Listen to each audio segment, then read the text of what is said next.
Bonsoir à tous. On l'appelle la nation arc-en-ciel. Église du Monde vous fait découvrir l'île Maurice, principale île de la République de Maurice. Située dans l'océan Indien, elle compte environ 1,2 million d'habitants. Colonie hollandaise, française puis britannique, l'île Maurice est devenue indépendante en 1968. Alors sur ce petit territoire de 65 km sur 45 cohabitent de nombreuses communautés indiennes, créoles, chinoises, européennes. La religion hindoue est majoritaire, environ 49% de la population, suivie de 30% de catholiques. Les musulmans sont autour de 13%. L'île Maurice est connue pour sa coexistence pacifique entre les grandes religions. Et cette diversité culturelle se retrouve aussi dans l'Église catholique mauricienne, dont nous allons découvrir la vitalité et les défis, mais aussi les liens qu'elle a tissés avec les autres religions de l'île. Alors pour en parler, j'ai la joie d'accueillir le Père Philippe Goupy. Père, bonsoir. Bonsoir. Un grand merci de nous avoir rejoints à l'occasion de cette émission. Vous avez fait un long voyage. Je suis très heureux parce que, vous savez, votre chaîne est très appréciée à l'île Maurice. Et donc, je suis à travers vous en communion avec tous les téléspectateurs mauriciens. Alors, donc, je vous présente en quelques mots. Vous êtes président du Conseil des religions. Nous en parlerons de cette instance. Vous êtes également curé de la paroisse Saint-Ange Gardien et Notre-Dame de la Salette à Grand-B. Alors, une première photographie. Moi, quand je pense à l'île Maurice, et je pense que pas mal d'autres téléspectateurs aussi, eh bien, ça m'évoque les images de cartes postales, les belles plages, les hôtels de luxe. Est-ce que l'île Maurice, c'est simplement ça? Eh bien, l'île Maurice, vous savez, il y a un gros effort qui est fait pour le développement économique de l'île, mais il y a aussi encore beaucoup à faire au plan du combat contre la pauvreté. Et l'image du pays n'est pas aussi idyllique que la carte postale pourrait laisser entendre. Mais il y a aussi beaucoup d'énergie, beaucoup de jeunes qui s'engagent dans toutes les religions. Et petit à petit, l'île Maurice fait un progrès économique assez important, un progrès social. On en revient aux racines du pays, aux racines chrétiennes. Comment est-ce que l'Évangile est arrivé sur l'île Maurice? Là, vous savez, l'île a d'abord été découverte par les Portugais. Et c'est un prêtre jésuite portugais qui a célébré la première messe. Mais ensuite, il y a eu l'évangélisation avec la colonisation française et les missionnaires spiritains, dont le père Laval, le bienheureux père Laval, a été le principal missionnaire en 1848. Qui reste une figure importante. Il reste une grande figure, un bienheureux, espérons bientôt un saint. Oui. Et c'est lui qui est considéré, si vous voulez, comme non seulement celui qui a développé la foi, celui qui a enraciné la foi, mais aussi il est aussi très accessible à toutes les religions. Voilà, il n'y a pas que les chrétiens qui lui vouent un culte. Il fait l'unité un peu de tous les Mauriciens qui se rendent en pèlerinage. Pourquoi d'ailleurs? On peut se demander pourquoi au-delà des chrétiens. Vous savez, quand il a été béatifié, le pape Jean-Paul II avait dit la sainteté unie. Et je crois que c'est vrai dans toutes les religions, des hommes saints qui sont au service du peuple, au service des personnes, eh bien réunissent, font l'unité, créent l'unité. On en vient à une première dimension sur la vie de l'île. J'en parlais, cette nation arc-en-ciel. L'île Maurice, elle est connue pour sa bonne entente entre les communautés. Et l'un des acteurs de cette bonne entente, eh bien, c'est le Conseil des religions, une instance fondée en 2001 qui regroupe les représentants des 5 religions majoritaires du pays. On regarde ce reportage réalisé par Olivier François.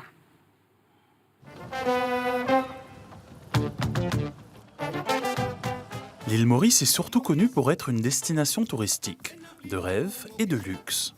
Ce que l'on connaît moins de cette petite île de l'océan Indien et qui la caractérise, c'est une coexistence religieuse pacifique.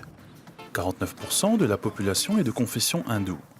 Vient ensuite la religion catholique avec plus de 30% de croyants et les musulmans qui composeraient 13% de la population mauricienne. Un mélange potentiellement explosif qui n'a pourtant jamais dégénéré. Une harmonie durable à laquelle le Conseil des religions de l'île Maurice contribue largement. Créé en 2001, il rassemble une vingtaine de représentants, qui sont majoritairement des dignitaires religieux. Un conseil qui intervient notamment dans la résolution de conflits sociaux. Souvent, quand il y a ces incidents, ce genre d'incidents, les membres du gouvernement font appel au conseil. On travaille discrètement, on rencontre les gens, donc nous pouvons avoir accès à ces personnes de différentes religions pour calmer les choses. Aujourd'hui, c'est une association qui œuvre pour les enfants défavorisés de l'île qui leur rend visite. L'association présente son projet en vue d'obtenir le soutien officiel et précieux du Conseil. Un sésame qui peut leur ouvrir beaucoup de portes car le Conseil se penche aussi sur des fléaux comme la pauvreté, la drogue ou encore le VIH. Néanmoins, le dialogue interreligieux demeure une de ses priorités. Le dialogue interreligieux se porte très bien à l'île Maurice. Nous mettons beaucoup d'emphase sur cette entente qu'il faut préserver à tout prix, jalousement. La religion est une force en elle-même. Les religieux, nous avons un public, on est des gens respectés, on est des gens écoutés, et on peut facilement faire passer le message. Jonathan Rava est le plus jeune membre du Conseil et aussi son porte-parole. Salarié du diocèse de Port-Louis, le jeune homme, passionné par les autres religions, en a même fait une thèse. Pour lui, mieux connaître les autres religions est une façon de se rapprocher de Dieu tout en se confrontant à la différence de l'autre. Il faut passer par cette délicate question à Maurice du dialogue, de la différence des religions. Il faut l'assumer pour pouvoir ensuite faire ce choix d'avancer ensemble. Nous sommes en train de porter haut, mais avec humilité et modestie, une attitude, une expérience, un devenir qui peut éclairer le monde. La nation arc-en-ciel jouit aujourd'hui d'un climat de paix et de liberté, fruit d'une coexistence pacifique et d'un dialogue interreligieux construit et permanent. La stabilité du vivre ensemble ethnique et religieux de l'île demeure cependant l'une des préoccupations majeures de nombreux Mauriciens.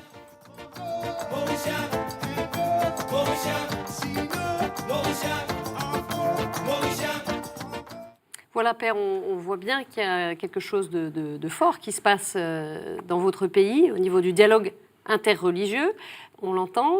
Une question quand même, parce qu'on ne peut pas y échapper, vous n'y échappez sans doute pas non plus dans votre pays, avec la radicalisation, le terrorisme qui se développe à travers le monde. Est-ce qu'il y a des tendances radicales aussi dans votre pays ? Bien sûr, il y a des tendances radicales. Mais l'île Maurice, c'est un pays, si vous voulez, où il n'y a pas d'indigènes. Personne n'a habité l'île Maurice depuis sa création, pour ainsi dire. Donc, tous les groupes raciaux et religieux qui sont là sont venus comme des migrants. Donc, je pense que ça crée un respect, ça crée une tolérance qui a toujours existé. Moi, je me souviens, dans mon enfance, j'avais des voisins musulmans qui partageaient leur repas de Eid et qui envoyaient une portion de riz à la maison. Donc, ce dialogue interreligieux a toujours existé dans les familles, dans la réalité de la vie. Mais en 2001, nous avons été invités par les Nations Unies à créer ce conseil interreligieux pour lutter contre la stigmatisation des sidéens. Et c'est là où nous avons commencé à travailler ensemble, si vous voulez. C'est pas pour des motifs religieux au départ. Non, c'est pour des motifs sociaux, pour qu'on puisse, allons dire, déstigmatiser. Les sidéens étaient punis par Dieu. Dans toutes les religions, ils étaient présentés comme ceux qui étaient punis par Dieu parce qu'ils avaient mal fait. Alors nous étions là pour essayer de recréer, si vous voulez, un espace de rencontre avec les sidéens. Nous avons travaillé sur le terrain, dans toutes les religions, avec tous les formateurs de prêtres, de pandits, d'imams. Et ça a été le grand début du Conseil des religions. Il y a une manière mauricienne de conduire ce dialogue interreligieux, vous diriez ? Eh bien, moi, je dirais qu'il y a une manière mauricienne dans le sens que, pour moi, ce n'est pas un dialogue principalement intellectuel. On n'est pas au niveau des dogmes, des écritures, mais au niveau du vivre ensemble, au niveau du respect surtout. C'est concret. Le respect. Et par exemple, je viens de commencer dans ma paroisse, nous avons fait un petit lieu de mémoire pour les enfants non nés à la lumière. Non chrétiens ? Non, qui ne sont pas nés à la lumière, qui ne sont pas venus à la vie. On est éliminés de la vie. Alors, les personnes viennent et marquent sur un petit galet blanc le nom qu'ils auraient donné à leur enfant s'il avait pu naître. Et je suis étonné de voir qu'il y a beaucoup de femmes musulmanes et hindoues qui viennent spontanément dans la cour de l'église prier, si vous voulez, et consacrer leur enfant qui n'a jamais vu la lumière. D'accord. Alors, pour moi, c'est quelque chose de très fort. Quels sont les points sur lesquels il faut avancer, selon vous, dans cette Moi, je crois qu'il faut beaucoup avancer sur la citoyenneté. Vous savez, la citoyenneté. Nous avons encore beaucoup à faire pour nous reconnaître vraiment citoyens mauriciens. Quand on est à Paris, dans votre pays, eh bien, tout le monde est mauricien. Et on est heureux de se rencontrer, de se voir. Mais aussitôt qu'on revient dans le pays, il y a un certain compartimentage. Comment ça se passe concrètement? Au niveau des mariages, au niveau de la vie de famille, au niveau de la vie sociale, les Mauriciens tendent plutôt à se déclarer, disons, hindous, catholiques, musulmans, plutôt que citoyens. Identitaire, on reste dans sa communauté. Ça, c'est vrai. C'est vrai qu'il y a un repli identitaire. Qui est récent? Non, qui a existé depuis toujours. Oui. Mais qui n'a pas beaucoup progressé. Ouais. On parle du malaise créole. De quoi s'agit-il? Alors, le malaise créole, c'est une souffrance de la communauté créole qui, principalement, vient de l'esclavage, libérée d'esclavage, et qui ne réussit pas à trouver, disons, sa place dans les structures de gouvernement, du secteur privé. Ils sont un peu en retard. Il y a des poches de pauvreté où il y a beaucoup de créoles. Et c'est le malaise créole, c'est un cri de souffrance, un peu comme un cri comme on entend dans la Bible, qui a été mis, si vous voulez, bien entendu par, je pense, le diocèse, puisque la première lettre pastorale de notre nouvel évêque, c'est justement une réflexion sur le malaise créole. Et il a mis tout en œuvre pour que dans l'Église, la créolité, sa spécificité, la langue, sa musique, soit pleinement reconnue et pleinement identifiée. Et ça bouge, ça évolue? Ça évolue très bien, et je pense que c'était nécessaire que chaque identité soit pleinement reconnue dans l'Église pour arriver à une vraie communion dans la différence. Voilà, et peut-être que la créolité n'était pas assez reconnue, et la souffrance aussi peut-être des pauvres, pas assez. Mais ça, allons dire que c'est un défi qui nous est lancé et qu'on essaie de travailler beaucoup dessus. Et vous évoquiez cet esclavage qui a traversé l'histoire du pays avec des vagues successives de population. Vous avez eu l'esclavage traditionnel qu'on a connu, et puis vous avez aussi les travailleurs hindous, qui n'étaient pas esclaves, mais qui sont devenus à Maurice comme des engagés, et qui ont travaillé un peu à la manière des esclaves. D'accord. Donc il faut dire que toute cette histoire a créé beaucoup de blessures, beaucoup de souffrances, et on n'a jamais fini de réconcilier et de guérir les blessures. Alors le Conseil des religions essaye, à travers le dialogue, à travers des gestes concrets, d'essayer d'enlever la peur de l'autre. Car cette peur, si vous voulez, c'est la peur qui déclenche la violence, finalement. On ne connaît pas. Alors exorciser la peur, ça c'est notre mission fondamentale du Conseil des religions. Pas la rencontre. On vous sent très animé par ça, Père. On va parler d'un autre aspect important de la vie de l'île, c'est son tourisme. On le disait, il est passé de 100 000 visiteurs en 1980 à plus d'1 million aujourd'hui. Une occasion missionnaire pour l'Église, comme nous l'explique Marie-David Mallier, qui est présidente de la Commission diocésaine du tourisme. Le rôle principal de cette commission, c'est vraiment de traiter la question du tourisme et d'établir un peu le dialogue entre les différents collaborateurs de l'industrie, que ce soit les employés qui travaillent, les salariés, les touristes, les étudiants qui sont formés dans le domaine. Le tourisme, c'est quand même un monde très faste, beaucoup de paillettes, de strass artificielles, de luxe. Donc, ça peut très vite aller à la dérive. Et d'ailleurs, le cardinal Margéo avait écrit dans une de ses lettres pastorales que le tourisme n'était pas qu'un pigeon à plumer. Donc nous allons un petit peu dans ce sens, comment valoriser l'étranger, celui qui vient chez nous, et aussi valoriser l'employé qui travaille dans ce secteur du tourisme. Très important d'avoir les valeurs, non seulement chrétiennes, mais des valeurs tout simplement de justice, d'équité, de valeurs morales. Dans ce monde où on traite de l'humain, c'est des services que nous rendons à des humains. On a pourtant, Père, un peu de mal à imaginer cette approche-là de touristes qui viennent dans des lieux assez fermés, qui ont envie d'être tranquilles. Il y a une rencontre possible avec les chrétiens de l'île Maurice? Je pense que dans beaucoup de paroisses où il y a beaucoup de touristes, il y a bien sûr des rencontres. Et il y a beaucoup de touristes qui profitent de leur temps de vacances, si vous voulez, pour réfléchir. Ils sont moins pressés, moins stressés. Et ils viennent, par exemple, aux offices religieux. Et ça, c'est important. Mais si vous voulez, notre action au point de vue de l'Église catholique, c'était surtout de soutenir les personnes qui travaillent dans le tourisme. Le personnel, parce que, comme vous le savez, les horaires sont très difficiles et ça a un impact sur les familles, sur les enfants. Et nous voulions, si vous voulez, redonner à tous ces employés, à toutes ces personnes engagées dans le tourisme, un sens de solidarité, de dignité. Et comme a dit si bien Marie-David, Le touriste n'est pas c'est un pigeon emplumé ou un portefeuille à extraire. On n'extrait pas des dollars ou des francs, mais c'est une personne à rencontrer. Je crois que c'est là où c'est la spécificité chrétienne nous permet de rencontrer chaque touriste, chaque visiteur comme une personne. Et du reste, dans la Bible, on voit que dès le départ, hein, le voyage est important. Abraham voyage. Et le voyage est très important, je crois, non seulement pour l'homme, mais aussi pour le monde, pour l'avenir du monde. Alors, on va parler d'une personnalité de l'Église chez vous. Précisons qu'il y a un diocèse, hein, c'est le diocèse de Port-Louis qui couvre tout le territoire de l'île. Il s'agit de Monseigneur Maurice Piat, qui en est l'évêque de ce diocèse depuis 25 ans. Eh bien, Monseigneur Piat a été créé cardinal par le pape François. C'était lors du consistoire du 19 novembre dernier. Ayant atteint la limite d'âge de 75 ans, Monseigneur Piat lui avait remis l'été dernier sa démission, mais le pape en a décidé autrement, donc en le nommant cardinal. Je vous propose d'écouter le témoignage de Monseigneur Piat. Ma responsabilité première actuellement, c'est de servir ce diocèse. Hein. Bien sûr, on attend un successeur qui viendra, je ne sais pas trop quand, selon les dispositions que le pape prendra. Nous cherchons, oui, à répondre à un des grands défis, c'est le défi de transmettre la foi et d'annoncer l'Évangile d'une manière que ça touche les personnes d'aujourd'hui, les jeunes, les adultes. On peut facilement se satisfaire de ce que nous faisons, d'une certaine routine dans la catéchèse, dans la liturgie, dans le soin des pauvres.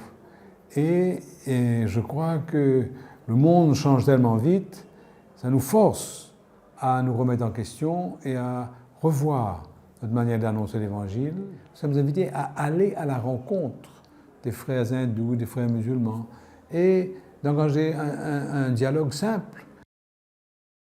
Je crois un des défis qui est lié à celui de la transmission de la foi, c'est comment dialoguer, comment être en dialogue, vivre en dialogue, et non pas se replier dans sa petite coquille, avoir peur, ou se méfier, ou se moquer, mais être simplement humain, rencontrer, écouter et partager. Voilà, et j'ajoute pour la petite histoire que c'est par des amis qui regardaient que KTO, que Monseigneur Piat a appris sa nomination en tant que cardinal. Exactement. Voilà, Ça pas du faut tout. bien que KTO est suivi chez vous. Dites-nous, on entend bien que le cardinal insiste sur cette idée de dialogue, la nécessité de ne pas se replier sur soi. Je crois que le cardinal se situe dans la perspective du fameux document du Concile Vatican II, Église et monde, pour une Église au service du monde. Donc, pour être au service du monde, il faut connaître le monde, il faut écouter les attentes du monde, partager ses joies, ses peines, ses tristesses. Et justement, dans son projet Cléopas, qui est un grand projet de renouvellement de la catéchèse, amorcé il y a quelques mois, c'est tout un effort pour essayer de comprendre le monde d'aujourd'hui, de sentir comment il vibre, comment il vit, et pour essayer de mettre notre message à la portée de ce monde, de rencontrer ce monde tel qu'il est. Donc, comme il dit, il faut un renouvellement total, complet. Souvent, on ne peut pas se contenter de la monotonie, de l'habitude. Je pense que c'est très important d'avoir cette attitude. Et donc ce projet Cléopas va avoir impacté l'avenir du diocèse. Et Monseigneur Piat a lancé ce projet en disant lui-même qu'il voulait mettre en pratique ce que Jean-Paul II avait dit sur la nouvelle évangélisation. Et alors qu'il arrivait lui-même en fin de parcours, il s'est rappelé que Jésus avait dit à Pierre, pousse vers le large, va plus loin, même si tu es à la fin de ta vie. Je crois que c'est important. Dites-nous en quelques mots, qui est le cardinal Piat ? Le cardinal Piat vient de ce qu'on appelle la communauté franco-mauricienne, c'est-à-dire les descendants de Français. Et il a fait ses études dans le collège du Saint-Esprit. Et ensuite, il s'est fait spiritain. Et ensuite, il a été un formateur. Il a beaucoup développé l'aspect de la formation des laïcs. Et il est devenu évêque. Il a beaucoup insisté encore sur la formation des laïcs. Et il vient de fonder l'Institut cardinal Margéo, qui est un institut spécialisé pour la formation des laïcs dans le domaine de la catéchèse, de la théologie, de la psychologie. Et il a mis beaucoup l'emphase sur la formation des laïcs. Et je pense que nous allons passer peu à peu d'une église disons traditionnellement, avec beaucoup de prêtres, à une église où les laïcs vont jouer pleinement leur rôle dans le diocèse. Parce que vous n'échappez pas à la sécularisation, à la baisse des vocations. Parce que nous avons 90 prêtres, dont 54 mauriciens, et ils sont tous très âgés. Oui. Et alors, les vocations, on en a peu. Du reste, là, il y en a quatre séminaristes qui se destinent à la prêtrise pour le diocèse de Port-Louis. Et justement, vous allez leur rendre visite puisqu'ils sont étudiants au séminaire de Nantes, Voilà. puisque le séminaire a fermé dans votre pays. Ben, le séminaire, on avait commencé le premier cycle. On avait commencé le premier cycle, mais avec les îles simplement de Seychelles, de Rodrigue, de Maurice, des Comores et de la Réunion, ce n'était pas viable. Alors, comme l'appel n'a pas été entendu, si vous voulez, d'une certaine manière, on a continué à travailler en association avec le diocèse de Nantes, où on faisait déjà le 2e et 3e cycle. D'accord, donc ils poursuivent leurs études à Nantes. Vous allez de les temps voir en temps, dans quelques jours. il faut de temps en temps, il faut des échanges entre le séminaire de Nantes et le diocèse pour aider les séminaristes, les accompagner dans certains sujets pastoraux qui peut-être ne sont pas de la même manière vécus en France. D'accord. Et l'un sera ordonné en juillet. Il sera ordonné diacre. Et lui, il est d'origine hindoue, il est un converti. Il s'appelle Yudesh, et il sera ordonné diacre au mois de juillet. Vous parliez de cet appel qui n'est peut-être plus entendu auprès des jeunes. Ça, c'est une préoccupation, vous, en tant que prêtre, justement. Quel regard vous portez sur cette situation qui touche beaucoup de pays, évidemment? Je pense que, si vous voulez, beaucoup dépend des familles. Beaucoup dépend des familles. Peut-être qu'aujourd'hui, les familles mettent beaucoup l'accent sur le succès académique, sur le succès économique de leurs enfants, et peut-être au moins de temps pour transmettre la foi, pour prier en famille. Et c'est peut-être là, peut-être une réponse. Il faut y travailler plus au niveau des familles. C'est l'un des enjeux aussi de ce projet catéchétique Cléopas. Justement, le projet catéchétique Cléopas vise surtout à ce que les familles s'engagent dans la transmission de la foi beaucoup plus. Pas seulement les catéchètes officiels à l'école. Et oui, moi je suis prêtre depuis bientôt 50 ans. Qu'est-ce qui vous rend heureux dans votre ministère? Je suis heureux parce que je crois que ça m'a ouvert, si vous voulez, des contacts, des rencontres que j'aurais peut-être jamais eues si j'étais resté dans ma communauté à faire un autre travail. Donc je suis très heureux d'être prêtre. La vocation, vous l'avez eue à travers la famille qui a été un terreau pour la foi? Je pense que c'était au niveau de la famille, au niveau aussi du collège du Saint-Esprit, de l'école catholique. Je pense que c'était les deux. Et bien sûr, c'est un arrachement d'avoir à quitter sa famille, son pays pour servir. Et dans la vie de prêtre, il y a souvent des conflits, des souffrances, et pas toujours facile. Mais ça donne vraiment une ouverture. Et moi, je pense que la fraternité entre prêtres, c'est quelque chose de très important pour les vocations. Il faut qu'un prêtre ne se sente seul, isolé, n'ait pas de lieu de dialogue. Et surtout, que sa paroisse et lui vivent un amour. Et moi, je me rappelle très bien d'une phrase qui m'a toujours frappé. Il me dit, Philippe, laisse-toi aimer par ton peuple. Parce que peut-être quelquefois, prêtres, nous sommes là pour faire des choses, mais on a peur de se laisser aimer et on a peur de se laisser accompagner, de partager ses faiblesses, ses difficultés, ses souffrances, ses fragilités. Alors je crois que ça c'est très important dans la vie du prêtre d'avoir cette relation avec sa paroisse, avec son épouse finalement. Un moyen aussi de parler de sa foi et peut-être de susciter de témoigner. Et ça, je dois vous dire que des appels. De plus en plus dans le monde d'aujourd'hui, il me semble que c'est le témoignage qui est vraiment le chemin de l'évangélisation. Le témoignage, parce que, comme disait Paul VI aux Nations Unies, le monde n'a pas besoin d'intellectuels, il a besoin de témoins. Et ça continue. Je crois que l'évangile a commencé avec les témoins. Alors, si l'Église catholique est à l'image de la diversité culturelle et ethnique de l'île Maurice, la foi reste un facteur important pour consolider l'unité mauricienne et rapprocher les différentes communautés. Je vous propose d'écouter le témoignage de deux familles, l'une d'origine européenne et l'autre créole. Seigneur, nous disons toi merci. Seigneur, nous disons toi merci. Merci. Géraldine et Patrick Hill vivent à Grand-Bay, au nord de l'île Maurice. Ils font partie de la population d'origine européenne, arrivée il y a plus de 400 ans sur la petite île. Une minorité aisée, souvent mal perçue par les autres communautés, conséquence de l'héritage colonial français et britannique du pays. Les Blancs, comme on les appelle ici, sont parfois isolés du reste des autres composantes de la société mauricienne. Patrick en a cependant décidé autrement pour sa famille.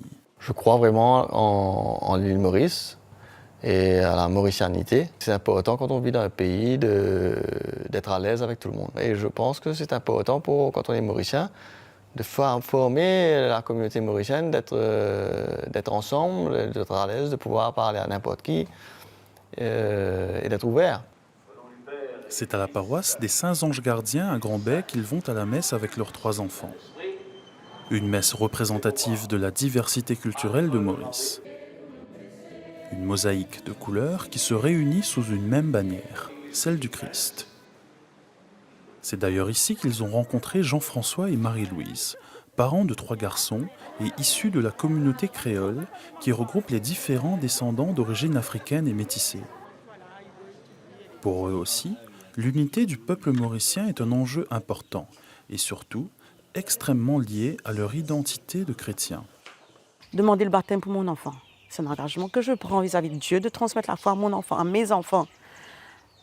Mais c'est primordial dans leur vie qu'ils fassent partie de l'île Maurice, le Mauricien, citoyen mauricien catholique.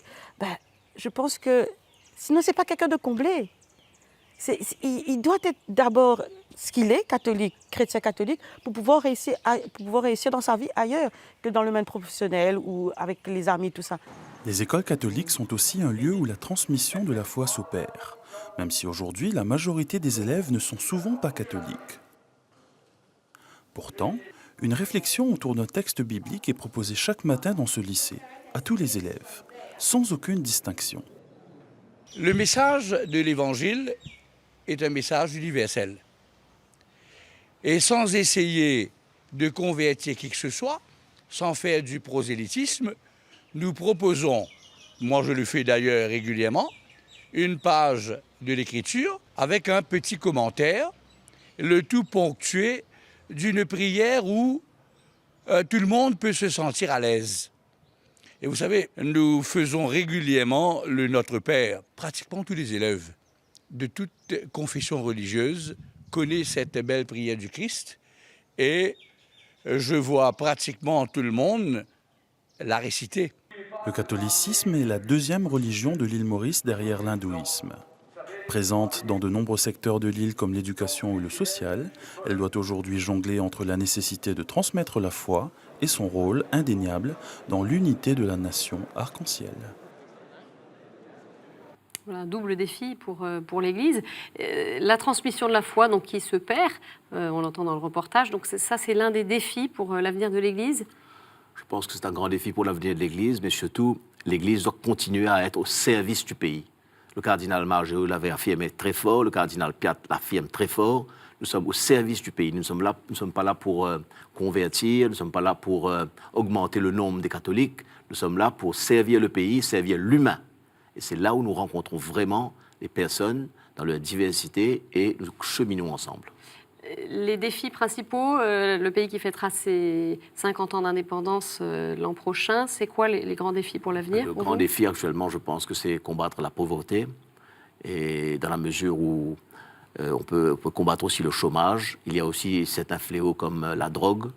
Et il ne faut pas fermer les yeux.